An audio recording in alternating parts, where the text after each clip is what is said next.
Hello, and welcome to Session 2, Conquering Insomnia. Last week, we talked about replacing our negative sleep thoughts with positive sleep thoughts. And a technique that we discussed in Session 1 was cognitive behavioral therapy by using cognitive restructuring, which is changing our thoughts so that we can have a better sleep.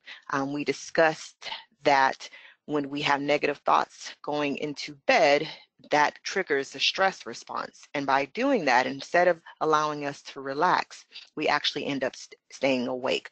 So our goal for session 1 was to learn how to change those negative sleep thoughts, such as, I can't, no matter what I do, I can't get a good night's sleep, or why does everyone else sleep so well?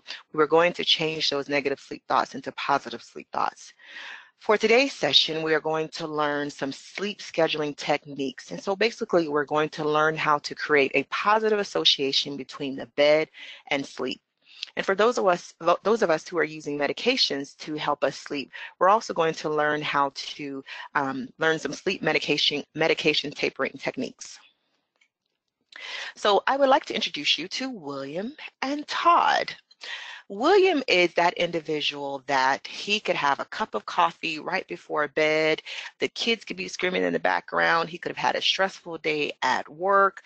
It's bright in the room, but no matter what, when he hits that pillow, he knocks right out. William has no problem going to sleep. Todd is the opposite. He is like many of us who find it very difficult to fall asleep. For Todd, the bed is not a positive association for sleep. So our goal with using the sleep scheduling technique is to be more like William, to create a more positive association between bed and sleep, meaning as soon as we see the pillow and we see the bed, we automatically feel the need to go to sleep. So the sleep scheduling technique refers to or pertains to when you go to bed, when you get out of bed, and it also looks at how much time you actually spend in bed. Now, to use the sleep scheduling technique, we first must grasp two concepts. The first one is prior wakefulness, and the second one is sleep efficiency. Now, the first one, prior wakefulness, is the number of hours that have elapsed from the time you got out of bed until the time that you turn off the lights to go to sleep. And the basic principle behind this technique is the greater the amount of prior wakefulness, basically, the earlier one gets out of bed and the earlier one goes to bed, the greater the brain's pressure for sleep and the better we will sleep. The second concept we must understand is sleep efficiency or sleep quality. And it's basically the ratio of sleep divided by the time that you spent in bed. And what we mean by time spent in bed is from when you turn the lights out to the time that you get out of bed. Meaning some of us may get into bed at around 10, but we may not actually turn the lights out until around 11 or 12. And then in the morning, the alarm clock may go off at 6, but we may not actually get out of bed until about 7. So there's a difference between the time we sleep as well as the time that we're in bed. So sleep efficiency is looking at how many hours you were asleep divided by the time that you actually were in bed. So for example, if an individual slept 6 hours, but they were in bed 8 hours, meaning they got into bed at about 11, they didn't fall asleep until about midnight, and they woke up at 6, but they didn't get out of bed until about 7, then they spent 8 hours in the bed. So their sleep efficiency or their sleep quality is 75%. So sleep efficiency. Good sleepers average about 95% sleep efficiency, and therefore have learned that the bed, like William, is a strong cue for sleep. Now, poor sleepers average about 65% sleep efficiency and are awake, tense, and frustrated for about 1/3 of the time that they are in bed. So the bed becomes a strong cue for wakefulness as opposed to sleepfulness. To overcome insomnia, sleep efficiency must be improved so that the bed becomes a stronger cue for sleep. So the first technique in using sleep scheduling is to get out of bed around the same time every day, including the weekends, no matter how little or poorly you have slept. Now, something I want to teach you, the reason why that's so important is because of our body temperatures. Most of us don't realize, but our body temperature does go up and down throughout the day. We don't just maintain a steady temperature.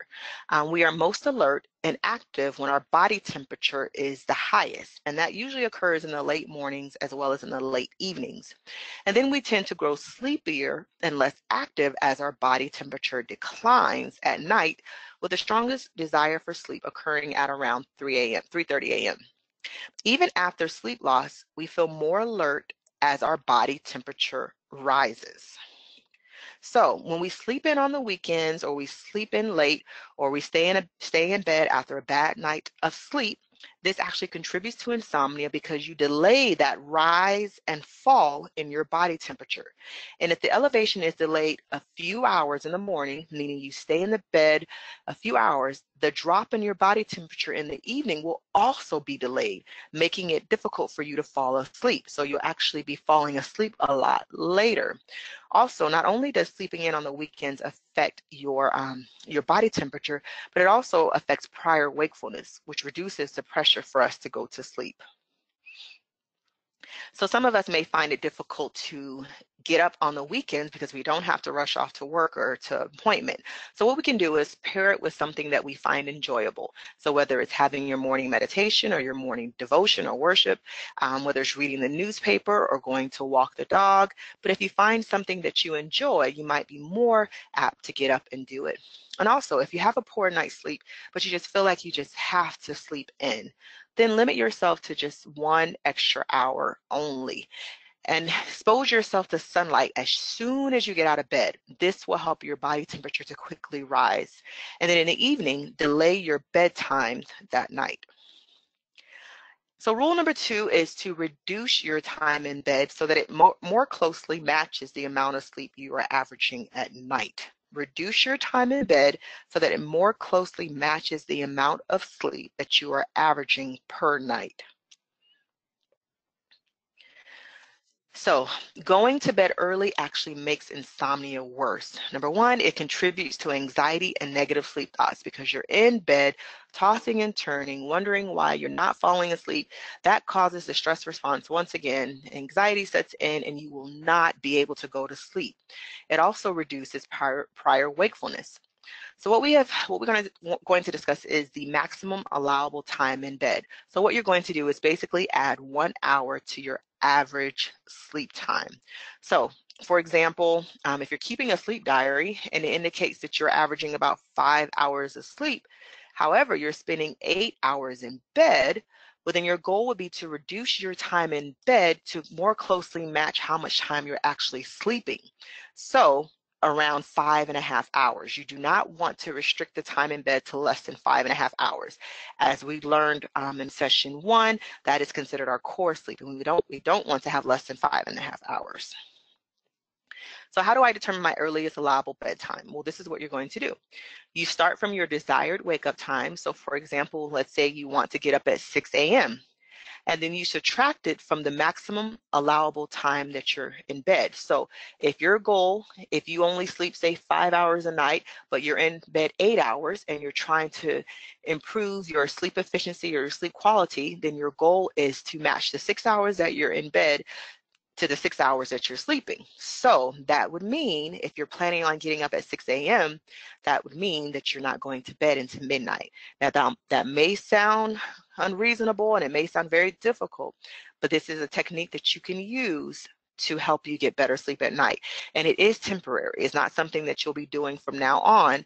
Once your sleep efficiency reaches 85%, time allotted for sleep can be gradually increased. So you can increase it to 11:45 and eventually to 11:30. So the goal is to do it by 15 minutes each week until the increased time allotted for sleep does not yield any increased sleep time. Also, too, you want to use bright light and activity in the evening to prevent you from going to bed too soon. You may feel like, okay, I have to wait until midnight, but it's 11 and I'm ready to go to bed right now. But do your best to stay awake until your new bedtime. During the hour before the new bedtime, engage in a relaxing wind down activity, such as light reading, neutral television, so like maybe a cooking show or a home repair show, and do some type of pleasurable hobby, whether it's crocheting or maybe a crossword puzzle that's not too difficult. So now we're going to talk or discuss sleep medications. What we discussed week one is they're only moderately effective for insomnia, and they really don't help insomniacs become normal sleepers. Many times they fail to treat the causes of insomnia, which are our negative sleep thoughts and our sleep behaviors. So there are three types of sleeping pills: the benzodiazepines, the antidepressants, and then your over-the-counter medication. All of these have negative side effects, so try to use the smallest possible dose, no more than 2 to 3 times per week. Now, when it comes to sleep medication, it needs to be gradual as well as self-paced. One of the easiest things we can do is, if you're taking a sleeping pill every single night, you can first try by cutting your dose in half on one easy night. And an easy night is where the next day you have few work obligations, or it may be a day where you don't have to go to work the next day, but you want to choose an easy day. And then when you are ready, cut your dose in half on 2 easy nights. Not 2 consecutive nights. You don't want to do them 2 nights in a row, but 2 different nights within the week. And then you want to continue until you are able to cut the dose in half for all nights that you take the sleep medication. And then eliminate the remaining half dosage in the same gradual fashion. If you are taking multiple sleeping pills, you can use this method to get off of one first, then work on reducing subsequent sleeping medication. So the goals for session 2 is to continue to record your daily positive sleep thoughts. Like I said before, this is the foundation for changing our approach to sleep and for getting a better night's rest. We have to make sure that we're approaching the bed in a positive manner. And then next, we want to continue practicing our cognitive restructuring, changing our negative thoughts during the day as well as at night, because both times contribute to insomnia. And then we're going to track our sleep quality this week. We're going to look at how much time that we're asleep versus how much time that we're spending in bed. So we're going to practice sleep scheduling techniques. We're going to get out of bed around the same time every day, including weekends, no matter how little or how poorly we have slept. And then we're going to reduce the time in our bed, so that it more closely matches the amount of sleep that we're actually averaging per night. So if we're averaging about 5 to 6 hours of sleep per night, we want to make sure that we're in bed that same amount of time. So our session for next week, we're going to learn introduce the relaxation response, so helping us do some relaxation techniques in order to help us fall asleep a little faster. And then I'm going to discuss with you the stimulus control technique. We're going to learn how to associate the bed with drowsiness and sleep. So thank you so much for participating in today's online course, and I hope you enjoyed this presentation. There are 6 sessions total. This was session number 2. I hope you are able to attend all of the sessions. If you would like a list of our other future online courses, they can be emailed directly to you from Vanessa Schmidt